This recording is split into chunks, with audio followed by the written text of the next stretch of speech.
మా ఆఫీస్ అద్దాలు పగలగొట్టారు, ఓకే. కార్లు ధ్వంసం చేశారు, ఓకే. ఆఫీసులో దూరి కెమెరాలు పగలగొట్టారు, ఓకే. సెకండ్ ఫ్లోర్ లో పోయి నాలెడ్జ్ సెంటర్ లో ఉండే పిల్లకాయల్ని ఫస్ట్ ఫ్లోర్ లో ఉండే పార్టీలో పనిచేసే పిల్లకాయల మీద, మనుషుల మీద మీరు దాడి చేశారు, రక్తం చిందించారు. కానీ అది మామూలు నిరసన. చెప్పింది ఎవరు? మన హాఫ్ టికెట్ ముఖ్యమంత్రి. సో ఆ నిరసనలో అరెస్ట్ చేసిన వ్యక్తులందరినీ విడిపించాలి. ఎందుకంటే అది శాంతియుతంగా చేసిన నిరసన అని మన హాఫ్ టికెట్ జగన్మోహన్ రెడ్డి చెప్తున్నాడు. ఓకే. ఈరోజు ముఖ్యమంత్రి చంద్రబాబు నాయుడు గారి తరపున మా హోం మంత్రి అనిత గారి తరపున అన్ని కేసులు వెనక్కి తీసుకునేదానికి మేము సిద్ధంగా ఉన్నాం. ఆన్ రికార్డ్ చెప్తున్నా, ఆన్ రికార్డ్ ప్రతి కేసు, పార్టీ ఆఫీసుకి సంబంధించిన ప్రతి కేసు వెనక్కి తీసుకుంటాం. పొరపాటైందని క్షమాపణ కోరుతాం. కానీ ఒక షరతు. ఆ షరత్ ఏంటంటే, ఏ విధంగా మీరు శాంతియుత నిరసన తెలిపారో తెలుగుదేశం కార్యకర్తలకి కూడా అదే అవకాశం ఇవ్వాలి. మేము కూడా జగన్మోహన్ రెడ్డి కొంప మీద, మీ పార్టీ ఆఫీస్ మీద, డిస్ట్రిక్ట్లలో ఉండే, జిల్లాల్లో ఉండే తెలుగుదేశం పార్టీ వైసీపీ పార్టీ ఆఫీసుల మీద, జిల్లాల్లో ఉండే వైసీపీ పార్టీ ఆఫీసుల మీద, జిల్లాల్లో ఉండే మీ వైసీపీ నాయకుల కొంపల మీద, మీ మాజీ ముఖ్యమంత్రి వైఎస్ జగన్మోహన్ రెడ్డి కొంప మీద మేము కూడా నిరసన తెలిపే అవకాశం మా తెలుగుదేశం కార్యకర్తలకు ఇవ్వాలి.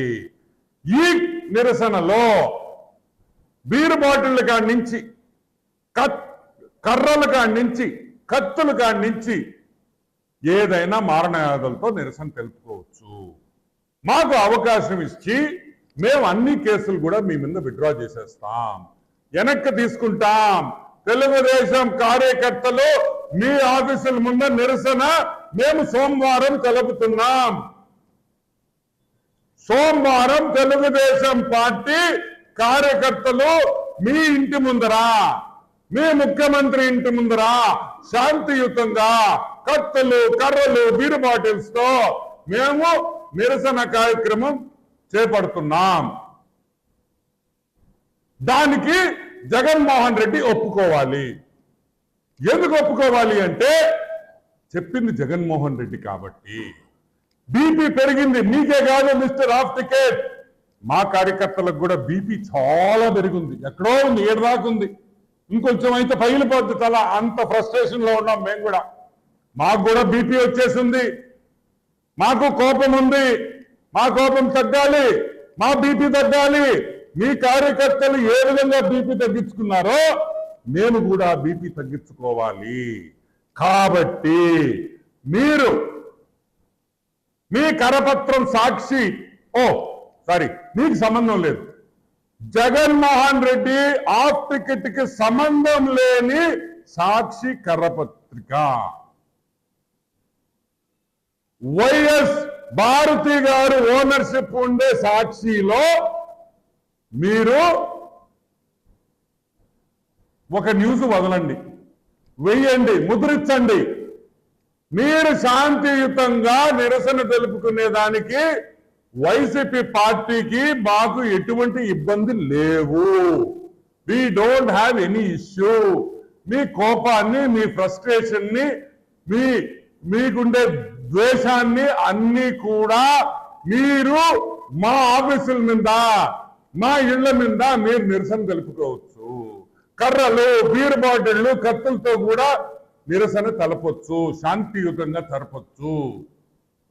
జరపచ్చు అని మీరు వేస్తే సోమవారం మా కార్యకర్తలు మా తెలుగుదేశం పార్టీ ఆఫీస్ మీద జరిగిన దాడి ఏ విధంగా జరిగిందో అదే విధంగా మీ కొంప మీద మీ ఆఫీస్ మీద మేము కూడా దాడి చేసి శాంతియుతంగా చేస్తామని కూడా మేము మనవి చేస్తా ఉన్నా.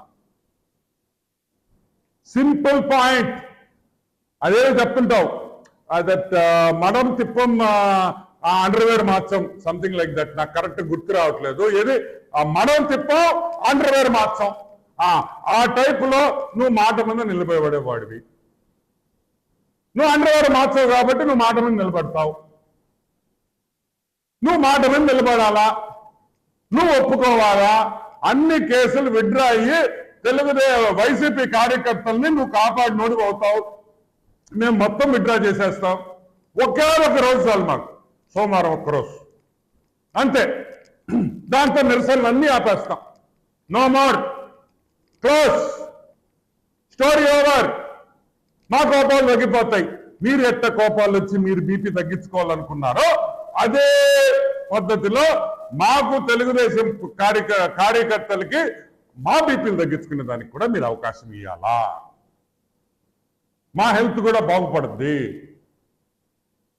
ఈరోజు ఒక మాజీ ముఖ్యమంత్రి ఒక హాఫ్ టికెట్ ఒక సైకో, నేను ఊరికే అంటంలా, ఏమని లండన్కి వెళ్తానని చెప్పంగానే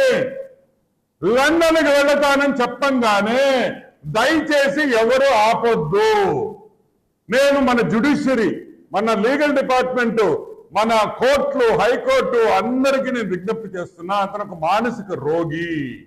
he is mentally retarded. Mental retarded అంటే మీకు అందరికీ తెలుసు. ఈ మానసిక రోగికి అప్పుడప్పుడు లండన్ లో మాత్రలు తీసుకోకపోతే పిచ్చి పిచ్చిగా మాట్లాడతాడు. ఇదే ఉదాహరణ. కాబట్టి మీరు మగోళ్ళైతే, మీరు మొగతనం ఉంటే, నిజంగా మీరు చెప్పిన మాట మీద నిలబడే పని అయితే మీరు రేపు సాక్షి పేపర్లో వేయంగానే సోమవారం మేము నిరసన కార్యక్రమానికి మేము పిలిపిస్తాం. మేము రెడీగా ఉన్నాం, రెడీగా ఉండాలి, కార్యకర్తలు కూడా రెడీగా ఉంటాం అని కూడా నేను మనవి చేస్తున్నాను. ఇంకో విషయం, ఈ మానసిక రోగి గురించి చెప్తా. ఏందా మొన్న ఫ్లడ్స్ లో అది కూడా ఎట చెప్తాడా,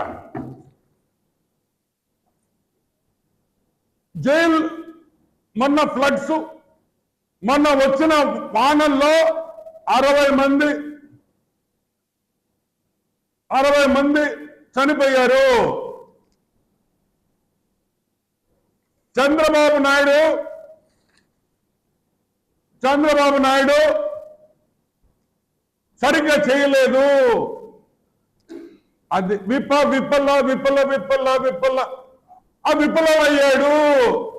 ఏంది నాకు అర్థం కదా. 5 ఏళ్ళు ముఖ్యమంత్రిగా చేశావు, ఇప్పుడు పేపర్ కూడా సరిగ్గా చదవలేదు. ఏం మనుషులు మీరా?